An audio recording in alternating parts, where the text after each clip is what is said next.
You read the title, The Trump American Gold Card, The Economy's Benefit or Fate. What is this gold card? Well, it's President Trump's market-based visa program, tailored for the ultra-rich, by granting purchase of US residency and a path to citizenship for a small fee of $5 million.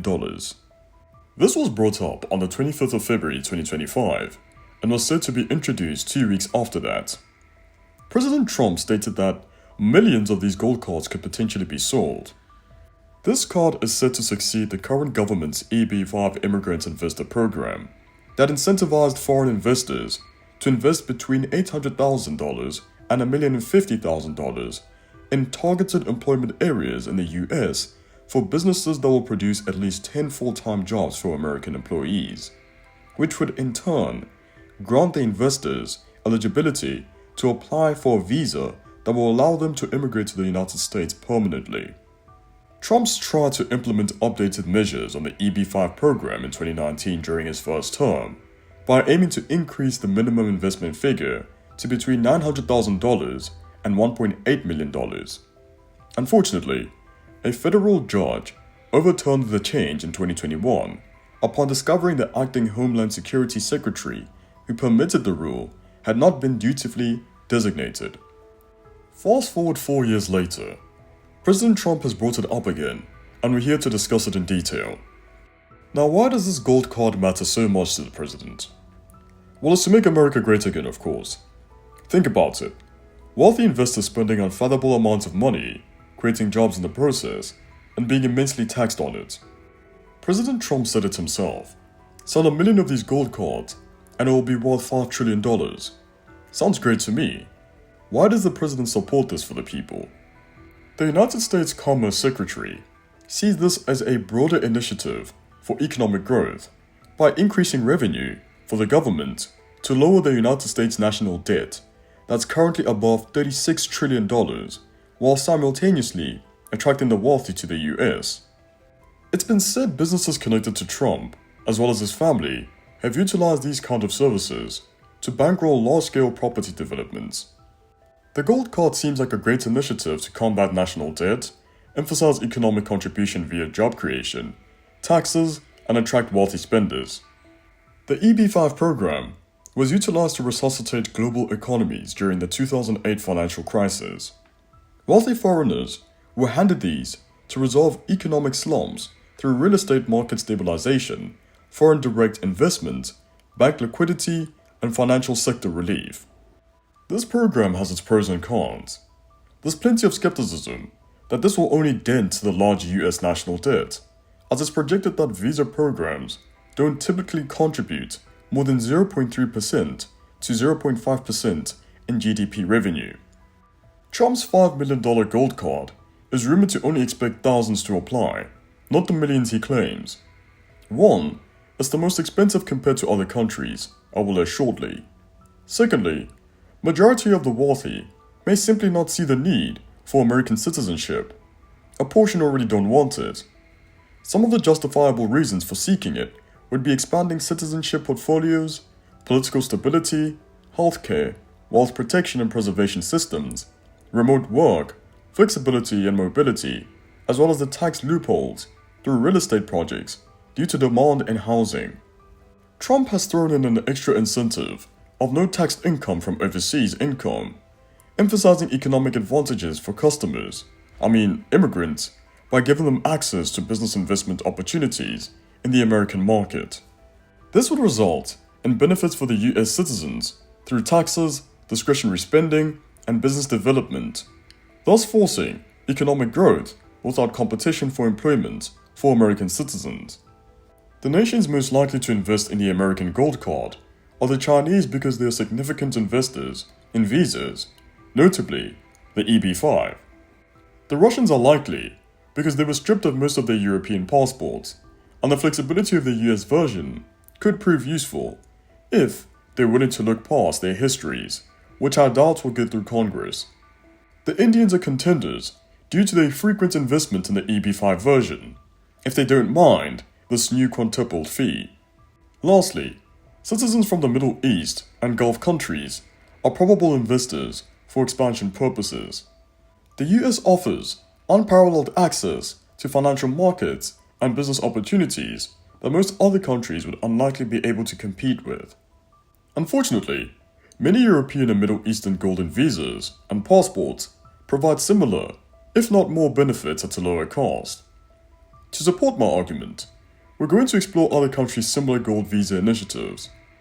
A UAE 10-year Golden Visa costs $550,000. It grants you long-term residency, low taxes, and access to 140 countries, visa-free. The popular Portuguese Golden Visa costs $500,000 for fund investment, offering access to 180 countries visa-free and granting you residency after 5 years. The Turkish Investment Passport costs $500,000. There's emphasis on not requiring to reside in the country. It gives you visa-free entry into 114 countries. However, it doesn't have EU privilege. A Greek Golden Visa drops the fee to the $200,000 range in exchange for property investment and grants you access to 180 countries visa-free. All of these Golden Visas and passports are 10 to 17 times cheaper than Trump's offering, with tax benefits. What are you paying $5 million for? There's more substantial concerns with gold visa offerings and even more worrisome elements for an American one. Let's start off with making US residency for sale, which isn't unique as I've clearly stipulated with the other countries having similar initiatives. The issue is the security risks that come with this kind of program. Remember, at the time of writing this, it hasn't been formally released for application. With most global visa programs, they have restrictions on countries of origins and quotas. The one Trump suggested doesn't mention that, potentially granting access to security risks like organized criminal networks, especially with wanting millions of applicants. The EB-5 program has its own issues with fraud and misuse. There's been concerns to prioritize strict background checks and vetting processes of the gold card more than the other residency programs, more especially since it's high net worth individuals who more than often perceive themselves above the law and of which a portion are only applying for unethical means such as money laundering and organized crime.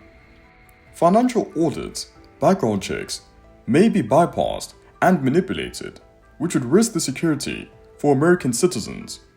Did I mention the severe backlog and barriers for the ordinary immigrants, refugees, and asylum seekers trying to come in with Trump's crackdown?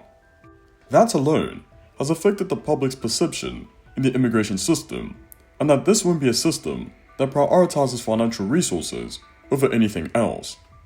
One controversial take President Trump had was when he was asked whether he would consider selling the Golden Visa cards to Russian oligarchs, to which he responded, "Yeah, possibly.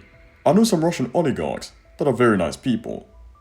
This might have been perceived as insensitive to people's stances on the Russia-Ukraine conflict.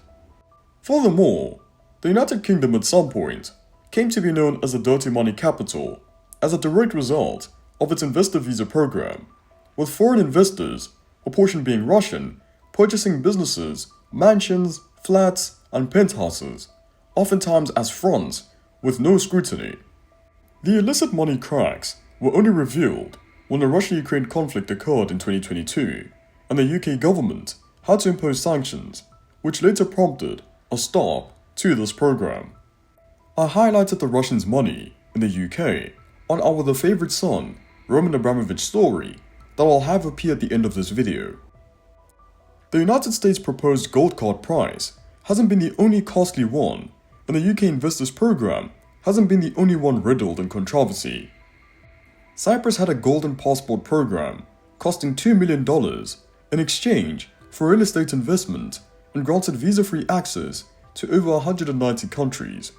But in 2020, an Al Jazeera investigation revealed that Cyprus granted passports to corrupt politicians, criminals, and fugitives from China, Russia, Malaysia, and the Middle East.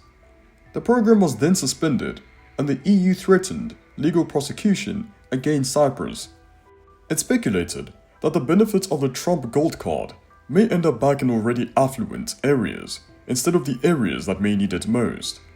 This could also worsen the economic inequality and disparities in regard to the immigration system by not looking out for specialized skills, but instead prioritizing capitalistic gain.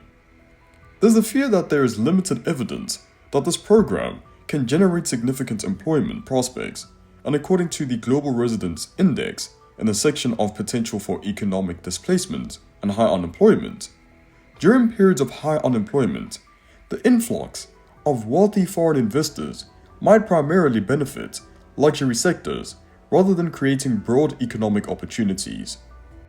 Some economists predict the program could inflate real estate prices in desirable areas, potentially displacing local residents. Labor organizations have voiced concerns that wealthy immigrants might bring business practices that undermine worker protection and wages. Would this program create a trend of wealthy people looking to invest their wealth in the US over the other listed nations? Will it pump back in the economy, reducing unemployment in a wide array of industries? With Trump's tariffs, would the wealthy even want to come here? What about the potential economic impacts and consequences? We'll have to wait and see. There should be videos up on your screen. Feel free to select the next one you'd like to watch. Thank you for tuning in. Like and subscribe so you don't miss out on our future topics. Cheers, everybody.